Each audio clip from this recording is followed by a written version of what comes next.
تو جب ہے انسان دنیا سے جائے تو ایسا کام کر کے جائے کہ اپنے تو اپنے بیگانے بھی تعریف کریں۔ حکمرانی آپ کو سیکھنا ہے تو خلفائے راشدین سے سیکھیے۔ میں مسلم حکمرانوں سے بھی کہہ رہا ہوں، میں صرف غیر مسلموں سے نہیں، اپنے مسلم حکمرانوں سے جنہوں نے عیاشی اور عیش قدوں میں اپنی زندگی کو بسر کر دیا، گزار دیا اور اپنے بھائیوں کا سودا کر دیا۔ فلسطین کی میں بات کر رہا ہوں۔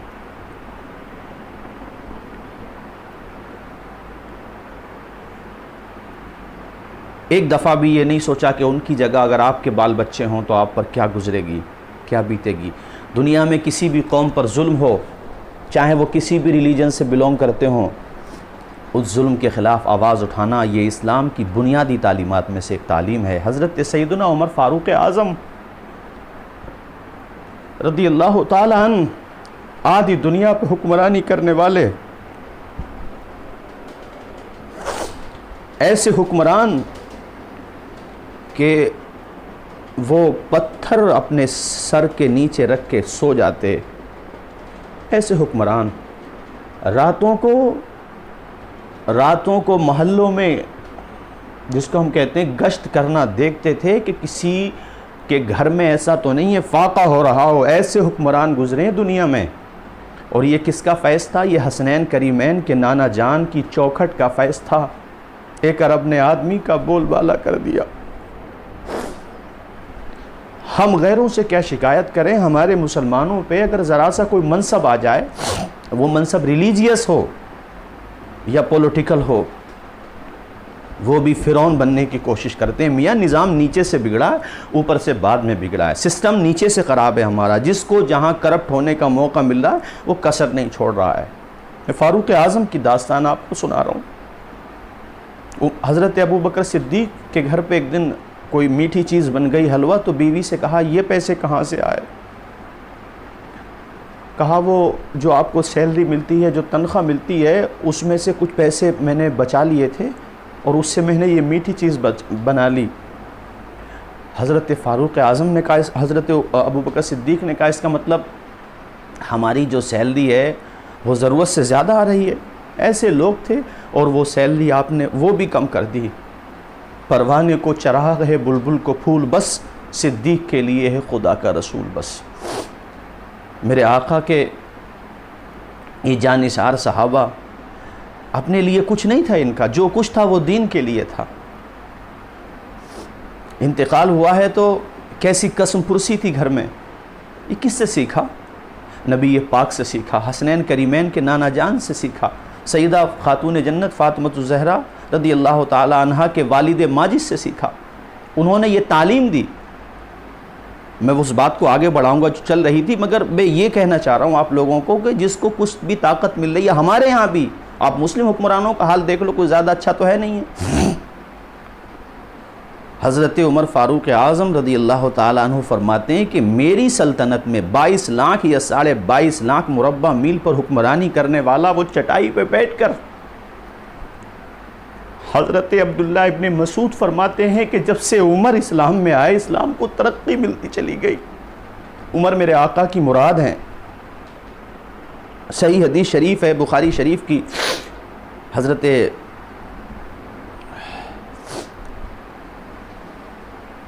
عمر فاروق اعظم کا جنازہ رکھا ہوا ہے۔ حضرت شیر خدا مولا علی رضی اللہ تعالیٰ عنہ نے فرمایا کہ میں نے بارہا رسول پاک سے سنا، رسول پاک کہتے تھے میں نے یہ کام کیا، ابو بکر اور عمر نے بھی۔ میں وہاں گیا اور ابو بکر اور عمر، جبکہ ابو بکر اور عمر ساتھ نہیں ہوتے تھے، اس کے باوجود رسول پاک دونوں کا نام اپنے ساتھ لیا کرتے تھے۔ حضرت مولا علی کریں، حدیث صحیح ہے صحابی ہے، دیکھ لیجئے بخاری شریف میں، کتاب المناقب، باب مناقبی ابو بکر میں ہے یا مناقب عمر میں ہے۔ یا اللہ، دعا کر رہے ہیں حضرت مولا علی، یا اللہ تیرے محبوب نے ان کا ذکر اپنے ساتھ کیا، ان کی قبر بھی تو انہی کے ساتھ بنا دے۔ اور اللہ تعالیٰ نے مولا علی شیر خدا کی دعا کو قبول فرمایا، اور حضرت عمر فاروق اعظم رضی اللہ تعالیٰ عنہ کی قبر رسول پاک کے قریب ہی میں ہے، یعنی متصل حضرت ابو بکر ہے اور پھر حضرت عمر فاروق اعظم۔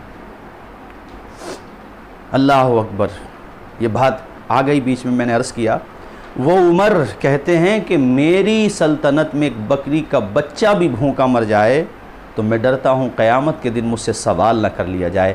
ایسے تھے حکمران۔ آج تو کوئی چیئرمین بن جائے تو اپنے محلوں یا اپنے ووٹ ورکر میں ہی کام کرائے گا، دوسری جگہ نہیں کرائے گا۔ قیامت کے دن سوال ہوگا۔ ہم لوگ کہتے ہیں کہ ہم پریسیڈنٹ کی کرسی تک کیوں نہیں پہنچ سکتے؟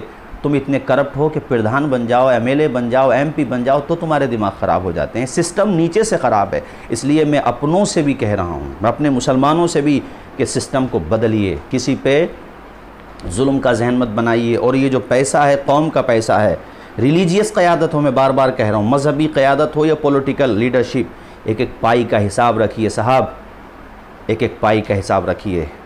یہ قیامت کے دن آپ سے پوچھا جائے گا۔ وہ کیسے لوگ تھے؟ ریاض الصالحین میں حدیث آئی ہے، ایک صاحب نے ایک بکری خریدی اور ایک بھائی کو دے کر کے چلے گئے کہ میں واپس آؤں گا تو آپ سے لے لوں گا۔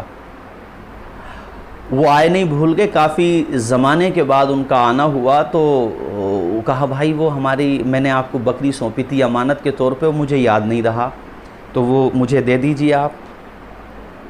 انہوں نے کہا آئیے میرے ساتھ۔ ریوڑ کی طرف لے گئے اور وہ اللہ تعالیٰ نے اتنی برکت دی اس ایک بکری سے کہ اچھی خاصی ان کے پاس اس نسل کی پیداوار ہو گئی اور اچھا خاصا سرمایہ ہو گیا۔